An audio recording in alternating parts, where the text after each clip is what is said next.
Birds, harbingers of nature, symbols of freedom, and government surveillance drones?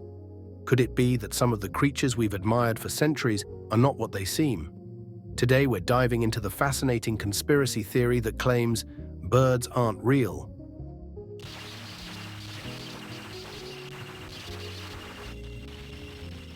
What started as a satirical movement has grown into a full-fledged cultural phenomenon. The birds aren't real movement alleges that many modern birds are actually robotic surveillance tools. The idea: governments, especially the United States, have replaced real birds with drones to monitor citizens. Every single bird in the sky is a robot. The United States government basically massacred 12 billion birds, beautiful living birds, using crop dusting airplanes flying over the states over the course of 40 years. And as the real birds died, the robotic drones rose. Now we live in a world where there's 12 billion robotic birds watching us every single day. While this theory is often dismissed as satire, the deeper question remains: how plausible is it? Could the government replace millions, if not billions, of real birds with spying robot birds? Peter McIndoe himself has openly stated that the birds aren't real movement is satire, often making jokes and leaning into its absurdity to entertain and provoke thought. But what if that's part of the plan? What if McIndoe is actually part of a larger operation? A psyop designed to discredit the truth and disguise the fact that birds really are surveillance drones. So how plausible is it? Could those flying friends we all know and love actually be spying on us? The idea of using birds for espionage isn't new. During World War I and II, homing pigeons played a crucial role in delivering messages across enemy lines. Their speed and ability to navigate made them invaluable. By the mid-20th century, the military took things a step further.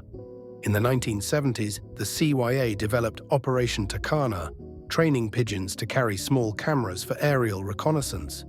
These feathered spies were able to capture photos of sensitive sites without drawing suspicion. And it wasn't just pigeons. Ravens and crows were trained for various tasks, from retrieving objects to surveillance. Birds, it seems, have always been nature's unwitting operatives. Fast forward to today, and the line between nature and technology is blurrier than ever. A quick dive into patent databases reveals startling developments. This patent outlines a method for embedding surveillance equipment within artificial birds: cameras, microphones, even GPS trackers, all hidden within realistic avian forms. Organizations like DARPA have also explored robotic birds for military applications. These ornithopters mimic the flight patterns of real birds, making them nearly indistinguishable from their living counterparts.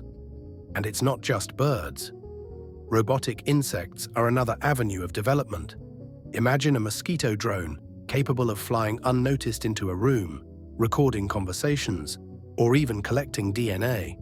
If we can create robotic insects, why not birds? Surveillance is everywhere. From cameras on every corner to the smartphones in our pockets, our every move is tracked. The birds aren't real theory suggests that avian drones are simply an extension of this system, providing aerial surveillance without arousing suspicion. Consider this: birds are everywhere. They perch on wires, fly over cities, and roost in remote areas. If you wanted a discreet way to monitor both urban and rural populations, could there be a better cover than a bird?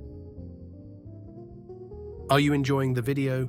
Be sure to hit that like button and subscribe to the channel. That bird outside your window, it may just report back that you didn't subscribe, and we wouldn't want that.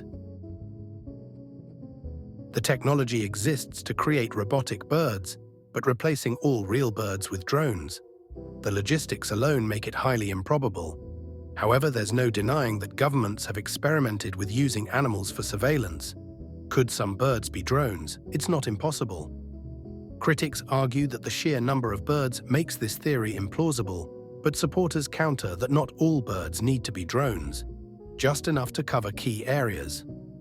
And let's not forget the infamous bird on a wire theory. Some believe that birds recharge by perching on power lines. Could this explain their constant presence there? So, are birds really government surveillance drones? The answer, for now, remains up in the air. But whether you believe the theory or not, it raises important questions about privacy, surveillance, and the role of technology in our lives. As we marvel at the beauty of birds, let's also stay curious and critical.